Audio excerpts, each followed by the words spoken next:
Hello Bethel Park and welcome to our program. I'm Chris Satter. There are many elementary schools in the Bethel Park area. One of them is St. Thomas More School. St. Thomas More has been here for over 50 years, and just recently it has entered a whole new era. St. Thomas More began as a Roman Catholic church in 1953. In 1957, a school was built on a hill off of Fort Calix Road. For over 50 years, many students, including myself, came to the school to receive a quality education. As the school continued to grow, several building expansions were added on in the early 2000s. It quickly became apparent that a new school building would have to be built in the near future.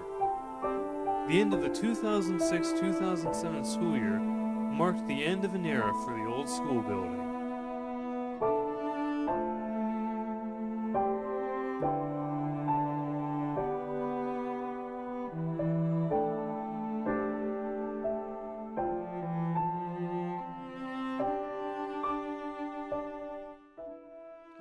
With us to discuss the past, present, and future of St. Thomas More School are Father Kenneth White, Mrs. Sheila Riley, Mrs. Janet Johnson, and Mrs. Cathy Borecky.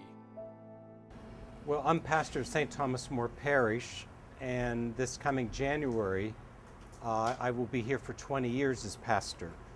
And so I, as a pastor of the parish, also obviously relate to the mission of our whole parish, and a large part of that is our parish school. Well, it happened about 9 years ago, 1998 or so. We decided to do an evaluation of all our buildings. This present building here is the church building, and that was built in 1968. And we renovated that in 1993. So we knew this building to be solid and in great shape for the future. The other two buildings, the school, which we now call the old school, was built 50 years ago, and also the old convent, which was being used as a parish center. So we evaluated those buildings, and they were rather hastily built 45 or 50 years ago. It was ultimately decided that they were irreparable in so many ways, windows and facade and roofing, that they just said, these will not work, it's time for us to rebuild. There's a future at St. Thomas More, and that's what we want to do. It was such a courageous step by Father Ken and by the parish that it was, I have to say, almost unbelievable.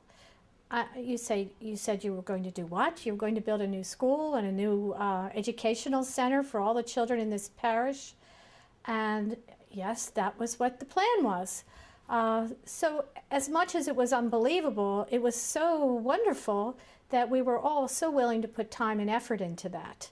So we just kind of all pulled together on the same rope in the same direction, and we took baby steps at first, but then it gained momentum, and we're sitting in the results. There was a general consensus in the parish in general and the school in particular that our old facility had all the glamour of your grandmother's basement. You know, it just, the cinder block construction, everything just was not in great shape. And so there was a very clear consensus that we needed to change and to build for the future for our parish school, as well as our religious education program and our youth and the parish in general. So we're all very excited about this. And of course, consequence of this was starting a fundraising campaign.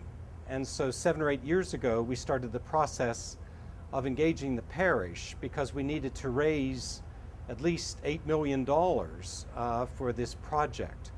And there were enough parishioners and individual donors that believed in this process that we were able to get enough money to actually start construction a year and a half ago. As the process of building the new school progressed, the excitement continued to grow within the St. Thomas More community. What excited me most, I think, was the fact that this was a very graphic, very dramatic gesture about the future of our Catholic school in this parish. Words are cheap, they say, and what's important is what you do. And making the whole parish, making this commitment, was really a wonderful validation for the next 3 or 4 generations that we'd have a vital, wonderful school, our religious education program and youth program for the future. And it was a very powerful sign, not just by me as pastor, but the whole parish. And so it was just a wonderful moment in parish life to know that we were very excited about the future. Well, first of all, the permanency of it all. It was a structure that I could see being here in 50 years. And the opportunities for the students, there was not anything left unexplored, from technology to design. And I was just so heartened that it was not a half of an effort, it was a full effort, so that all the things that are necessary to make a good educational environment were considered and put into the plans. I was extremely excited about the new building. I had been teaching in a multi-purpose room. The room was unsafe, too small, and it was used for a huge amount of activities. And I was really looking forward to having a regular gymnasium just for physical education. Well, I've been teaching here for 20 years, and I enjoyed it very much. And I loved our building. I loved the kids, and it was very nice to be there. It felt like home, but it was a little old and outdated, and it was time for a change. So I welcomed it, and I think most of us did. You know, we still have the memories of the old building, but we'll build a lot of new memories here. Well, a good way to describe the building is to divide it into three parts. The first part is what we've been talking about, the school and educational center. These classrooms would be used both by a parish school and religious education. And the second big part of it was a parish center, because we do not have any large space to gather as a parish. So the large center would be with a full-size kitchen, with individual meeting rooms, and a large space to meet and gather. And the third part would be a gymnasium, a full-sized regulation gym with a wooden floor. And so those three components equal the 74,000 square foot building. State-of-the-art technologies in classrooms can be found at St. Thomas More's new school. We have technology to the point where we brought 109 new computers into this building.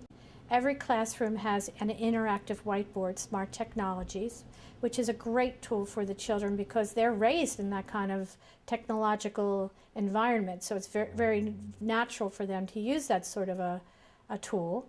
We're air conditioned, and if you know Pittsburgh's springs and summers and falls, that's a wonderful thing to have. It's comfortable. The children are comfortable when they learn. It's spacious. They can move around. Their classrooms are good sized. So there's a room for computers in the classroom, good instructional tools, and it's beautiful. It's just a beautiful environment for us to be in. We have room for 2 classes in grades K to preschool to grade 4. We have a homeroom, 1 homeroom each, 5 through 8. But then we have a magnificent science lab. A very generous parishioner gave over $100,000 toward the building of that. So we have all kinds of wonderful tools for the children in that regard. It has space. The other building, as much as we loved it, was very small and cramped, and of course it had temporary classrooms. So it was kind of turn left, turn right, go straight, turn left to find your way. This building, the layout is very accommodating. You can get easily from one place to the next. So there's just so many opportunities for all kinds of talents, academic talents, sports talents. The art room is incredible. So if you have artistic talent, there's a place for you to express that. Or music. The music room has surround sound. It has brand new keyboard, wonderful desks for the children. So whatever your talents are, there's a place in St. Thomas More for you to express them.